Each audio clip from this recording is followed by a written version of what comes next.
Hello everyone. A year ago I took my parents to court. The reason was that they abandoned my 6-year-old son at a church just because I refused to help my younger brother with $50,000. After what happened, even though I didn't want to, I had to protect my child. Let's dive into the story to understand why I had to make such a harsh decision. Hello, my name is Bennett. I'm 32 years old and live in Atlanta with my wife and 2 kids. To this day, I still remember clearly those early days when Audrey and I had just gotten married. 4 years before that, we met at Georgia Tech where I studied engineering and she was in nursing school. After 4 years of dating, we married in the spring of 2018. When the wedding was over, we rented a 2-story house in the suburbs of Atlanta. It had a big backyard and was in a safe neighborhood for kids. In 2019, our son Logan was born. He had his mother's blue eyes and a bright smile that always melted my heart. From day one, Logan became my life's joy and most significant meaning. The early years of raising Logan were pleasing. My parents, Robert and Margaret, often visited and adored their grandson. They would bring toys, read him stories, and sometimes even ask to keep him overnight so Audrey and I could have some time. With a loving voice, Margaret would often say to Logan, "You are the pride of our family." Every time he heard that, Logan would giggle and run into her arms. When Logan turned 5, Audrey and I talked about having another child. We both wanted Logan to have a sibling to play with and learn to share. A few months later, my happiness multiplied when Audrey told me she was pregnant with our second child. I truly felt that our life was perfect at that moment, and I couldn't have asked for anything more. To help you understand the conflict that came later, I need to tell you about Derek, my younger brother who's 4 years younger than me. Since we were kids, Derek was spoiled by our parents in a way I never got to experience. When Derek was 10 and wanted to learn piano, our parents immediately signed him up for expensive, top-tier lessons that cost thousands of dollars. But when I was 14 and asked to join the school soccer team, they said no because it was too expensive. At that time, when I asked why, Robert just replied coldly, "Bennett, you're the older brother. You need to understand and make sacrifices for your sibling." After that moment, I learned my first lesson about giving things up for Derek. Derek was wise and good with words, but he lacked persistence in everything he did. He started studying business in college but dropped out halfway to find his passion. After that, he jumped from one career to another, trying photography, graphic design, and online marketing. Whenever Derek failed at something, Margaret would say, "Derek just hasn't found the right job yet. He needs more time." Whenever I heard those words, I felt a little uneasy about favoritism. In 2020, when Derek was 24, he opened a small coffee shop in downtown Atlanta. One weekend evening, he came to my house with his eyes lit up with excitement. With an eager tone, Derek said, "Bennett, I've got a great business idea. I want to open a European-style cafe." Hearing that, I asked, "How much do you need to get started?" After that question, Derek answered like he had rehearsed, "I need you to loan me $8,000. I promise I'll pay you back within a year." Even though I felt bad about it, I agreed to help, thinking Derek had finally found some direction. The result was that the coffee shop lasted 6 months before shutting down due to losses. Later, when I asked about the repayment, Derek said, "I'm struggling right now. Can I pay it off slowly?" That's when I realized Derek probably never planned to pay me back in the first place. 2 years later, Derek ran into more trouble, this time with credit cards. He owed $5,000 and faced a possible lawsuit from the bank. Once again, he came to me with pleading eyes. With a desperate voice, Derek said, "I need your help this time. I swear this is the last time." I knew I was making a mistake at that moment, but I still agreed because I didn't want Derek to get sued. In just 4 years, I had loaned Derek $13,000 and never saw a single dollar returned. Whenever Audrey asked about the money, I would say, "Family has to help each other." But deep down, I was growing tired of carrying the role of the good older brother that I had been stuck with for 28 years. And then the family drama started a little over a year ago, and it all began with my younger brother. I remember it clearly. It was around March 2024 when Derek came to my house on a Saturday afternoon, his eyes glowing as he had just discovered the secret to getting rich. At the time, Logan was playing in the living room. As soon as he saw Uncle Derek, Logan hugged him, saying, "Uncle Derek, I missed you so much." Derek smiled and patted Logan's head. "I missed you too. You've gotten so big." After Logan returned to playing, Derek sat on the sofa and started sharing his newest idea. With a confident voice, Derek said, "Bennett, this time, I found a real business opportunity. I want to start a transportation company. When I heard that, I felt a chill run down my spine. I asked, "Do you have any experience in the transportation industry?" After a short pause, Derek answered, "I've done my research. This industry is booming, especially after the pandemic when people started shopping online more." He explained that he had found a business partner, created a detailed business plan, and even started negotiating with a few potential clients. On paper, everything sounded perfect. Then, at the end of the conversation, Derek said, "I need $75,000 to get started.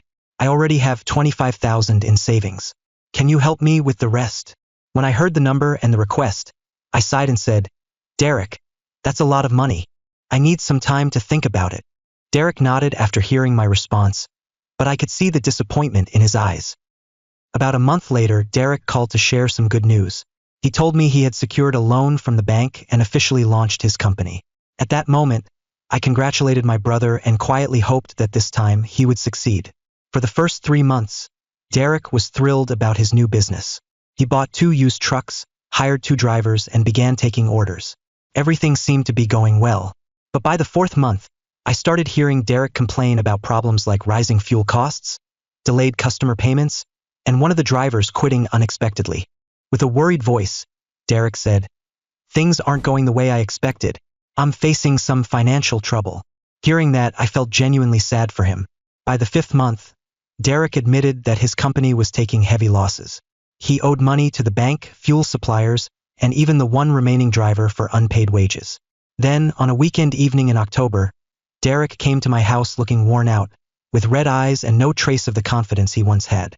With a trembling voice, Derek confessed, "I failed. The company's about to go bankrupt, and I don't know what to do." After those words, I felt sorry for him, and I knew Derek was about to ask for something I couldn't give. After a brief silence, Derek looked up at me and said, "Bennett, I need you to lend me $50,000 to save the company and pay off my debts." As soon as the words left his mouth, I felt a tightness in my chest. $50,000 wasn't a small amount, especially when Audrey and I were saving up for the arrival of our second child. I responded honestly and firmly, "Derek, I've helped you many times. I can't do it this time." When I said no, Derek's whole demeanor changed. His face turned red, and his tone became sharp. In an angry voice, Derek shouted, "You're doing well financially and still stingy with your brother? Do you have any idea the hell I'm living through?" I tried to stay calm and explained, "Derek, I've helped you with $28,000 over the past 4 years and haven't seen a single dollar back. I have my own family and responsibilities too." Right after I said that, Derek stood up and stepped toward me. His eyes filled with resentment. He growled, "You're bringing up old debts while I'm struggling? You're seriously counting pennies with your brother." At that moment, I realized Derek never truly saw me as his brother. To him, I was just an ATM. I stood and said, "You need to learn to stand alone, Derek. I can't keep saving you forever. You're 28 now." When he heard that, Derek gave a bitter laugh and said, "Fine, you'll see. I'll tell Mom and Dad about this. They'll see what kind of person you are." After saying that, Derek turned around and walked out of the house, slamming the door behind him. After he left, I sat down and held my head. Audrey came out from the kitchen with a worried look.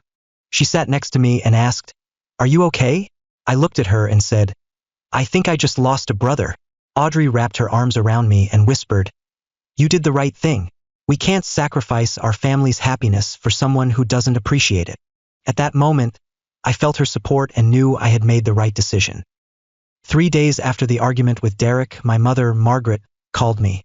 As soon as I picked up, she spoke without even saying hello. "Bennett, I heard from Derek that you refused to help him. I want to know what's going on." Hearing the firmness in her voice, I sighed and explained, "Mom, I've already helped Derek so many times. I can't lend him $50,000 this time." A few seconds later, Margaret responded in a lecturing tone, "Family is supposed to support each other in tough times. Derek is going through a crisis, and you're selfish." When I heard that, a slow-burning anger rose inside me.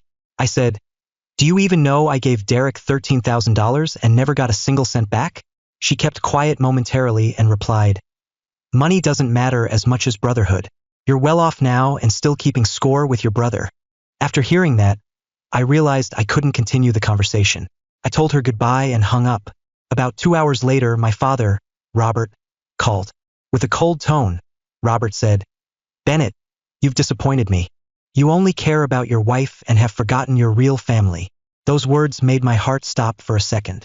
I tried to explain, "Dad, I haven't forgotten my family, but I also have responsibilities to my wife and kids." After a short silence, Robert replied, "Derek is your brother. If he goes bankrupt, you'll blame him for not helping." And with that, he hung up without giving me a chance to respond. After the call, I sat in the living room feeling empty. Audrey was working the night shift at the hospital. Logan was already asleep, and I felt more alone than ever. 2 days later, Margaret called again. This time, her voice sounded gentler but still persuasive. She said, "Bennett, I don't want our family to fall apart over money. Please reconsider." Hearing that, I answered firmly, "Mom, I've decided. I can't keep rescuing Derek forever." The moment those words left my mouth, Margaret went completely silent. Then she said something that sent a chill down my spine. "If you don't help Derek, don't expect us to forget this." At that moment, I realized I was standing at a crossroads. Either I continued being a slave to my family, or I dared to draw the line. In September 2024, Audrey entered the 8th month of her pregnancy. Despite the tension with my own family, I tried my best to focus on preparing for the arrival of our new baby. At that time, Logan was thrilled about becoming a big brother.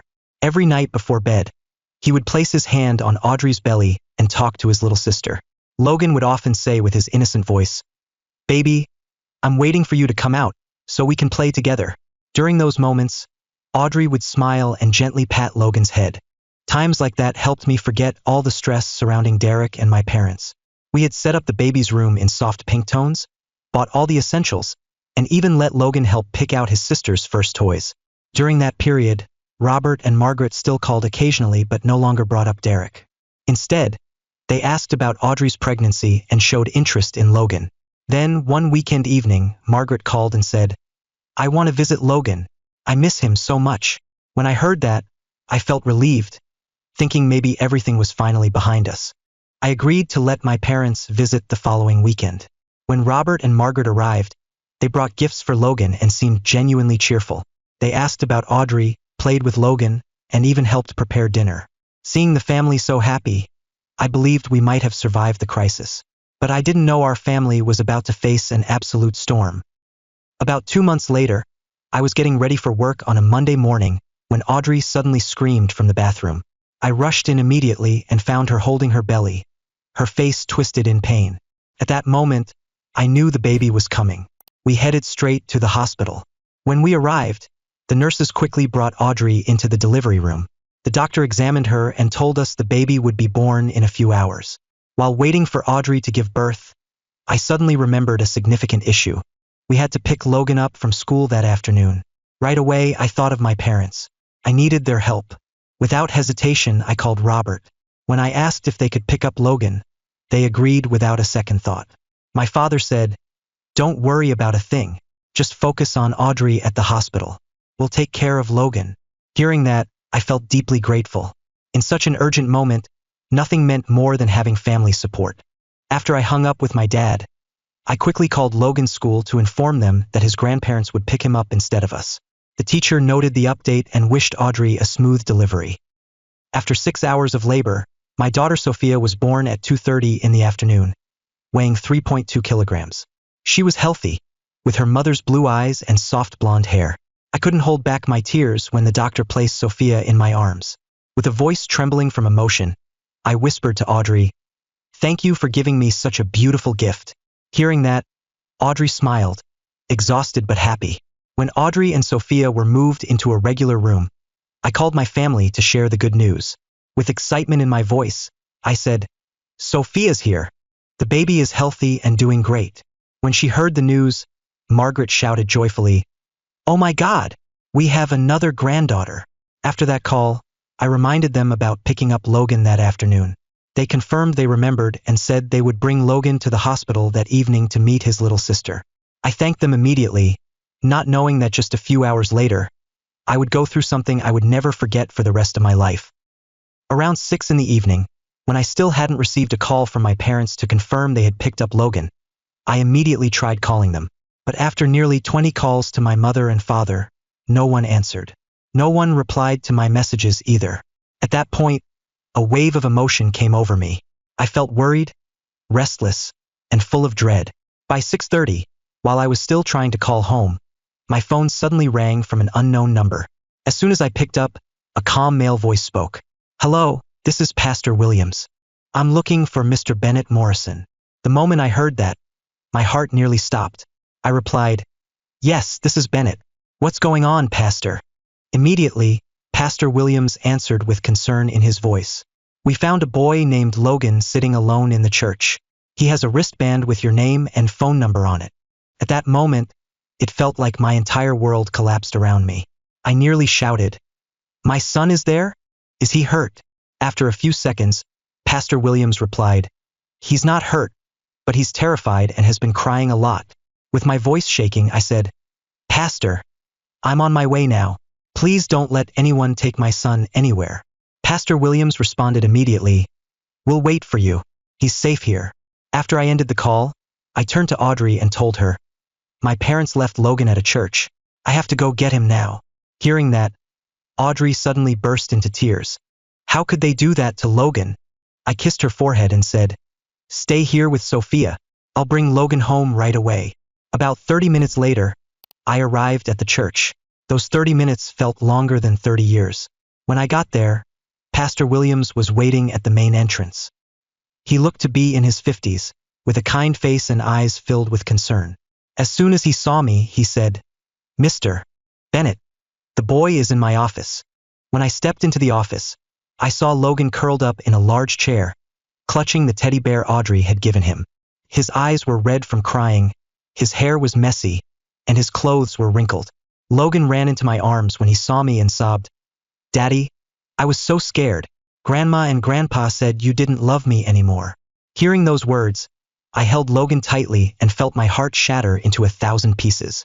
At that moment, I knew I would never be able to forgive my parents for what they had done.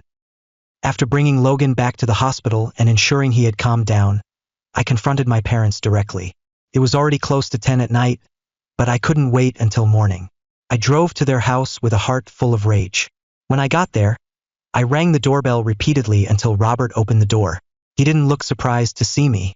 When I saw him, I shouted, "How could you do that to Logan? He's only 6 years old." Robert looked at me coldly and said, "You chose money over family. Now you know what it feels like to lose one." As soon as those words left his mouth, it felt like someone had stabbed a knife straight into my chest. A moment later, Margaret appeared from the living room with a cold expression. She looked straight at me and said, "I raised you for 32 years. If you don't help your brother when he's struggling, I don't need to care about your child." Hearing that, I felt like I was standing before two strangers. With anger in my voice, I said, "Logan is your grandson. How could you use a child to get revenge?" Robert responded coldly, "We just wanted to teach you the value of family, but you're too selfish to understand."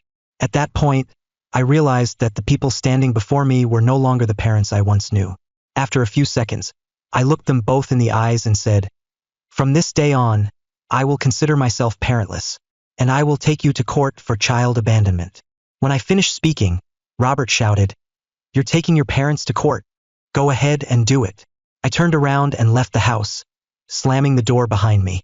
Inside, I knew I had just lost my biological family, but I also knew I had to protect my own. I felt a deep pain and a powerful sense of resolve at that moment. Logan would never go through anything like this again. When I returned to the hospital around midnight, Audrey was still awake. She sat beside the bed, holding Logan as he slept in her arms. When she saw me, Audrey looked up and asked with a worried voice, "How did it go?" I sat beside her and told her everything about the confrontation with my parents. After hearing it all, Audrey seemed like she couldn't believe what she had just heard. She didn't say anything. She just held Logan even tighter. Audrey called her parents the next morning to tell them what had happened. Thomas and Linda, Audrey's mom and dad, were speechless after hearing the story. After that, Thomas said, "We're driving up immediately. We can't let this go." That afternoon, Thomas and Linda arrived at the hospital. Thomas was a retired engineer, and Linda had been an elementary school teacher.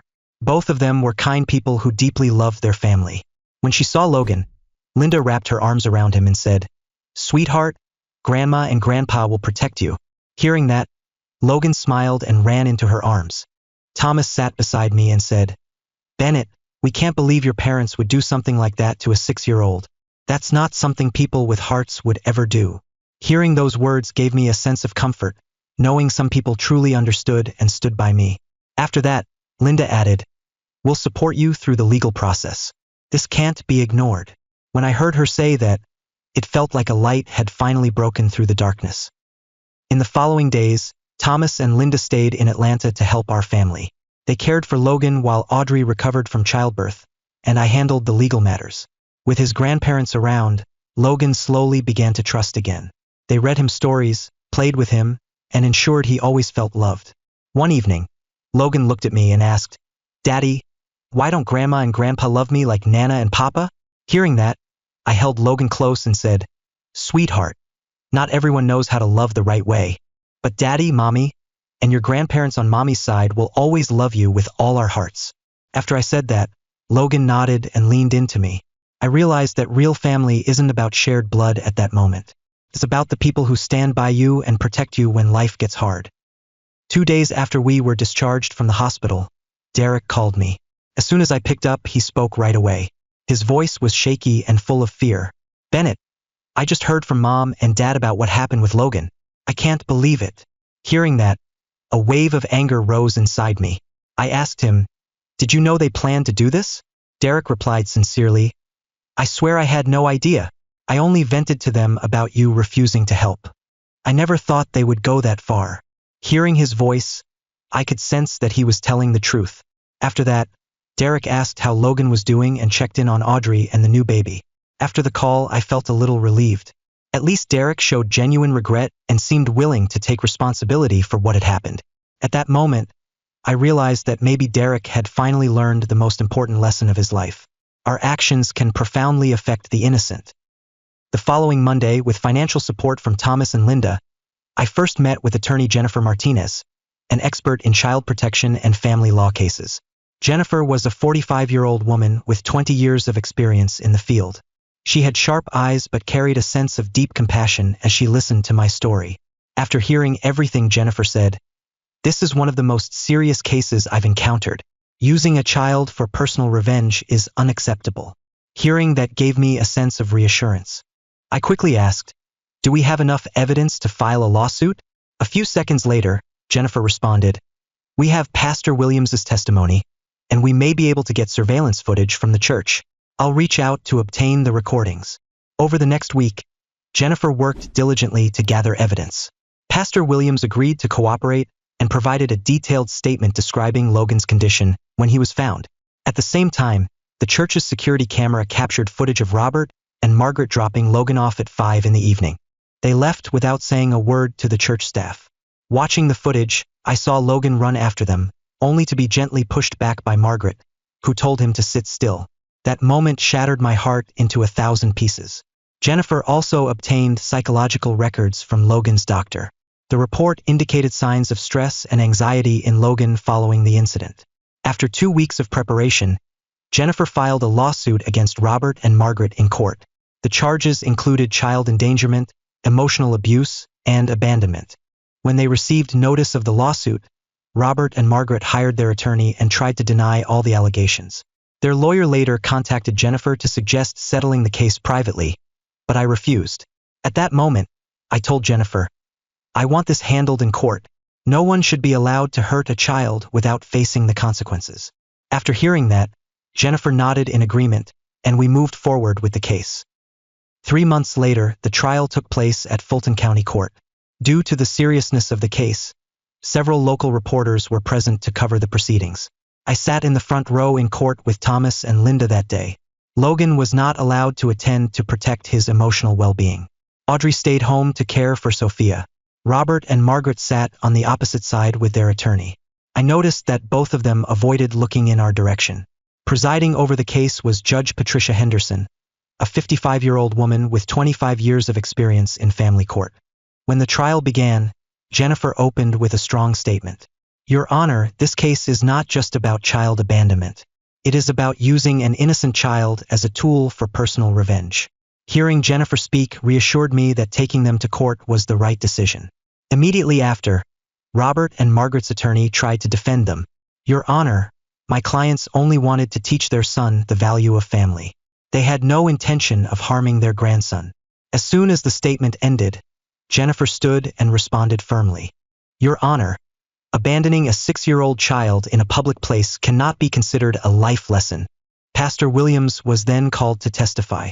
He described Logan's condition when he was found in detail. Next, the surveillance footage from the church was shown in court. The scene of Logan running after his grandparents only to be left behind brought tears to many eyes in the room.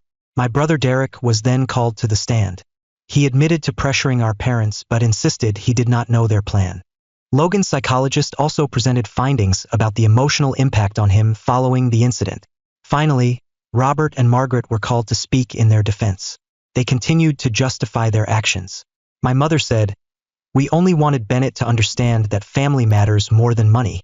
Hearing those words hurt deeply because she still could not see the harm she had caused.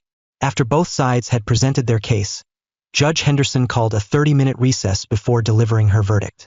When the court resumed, she read the judgment in a stern voice. The court finds that the defendants engaged in child abandonment and caused significant psychological harm. The court sentences Robert Morrison and Margaret Morrison to 18 months of probation each, a fine of $15,000 each, and prohibits contact with their grandson Logan Morrison for 3 years. Hearing that verdict felt like a massive weight had been lifted off my shoulders. At that moment, I knew Logan was safe and justice had been served. 1 month after the trial, we decided to stay in Atlanta, but we completely changed how we lived. Instead of running away from painful memories, we built new ones in the same home. Audrey left her job at the hospital to focus on caring for our 2 children. Having her at home full-time made Logan feel much more secure. With a gentle voice, Audrey said to Logan, "From now on, Mommy will be home with you and baby Sophia every day." Logan hugged Audrey tightly and shouted, "I love having Mommy at home." Later, Thomas and Linda moved to Atlanta to be closer to us.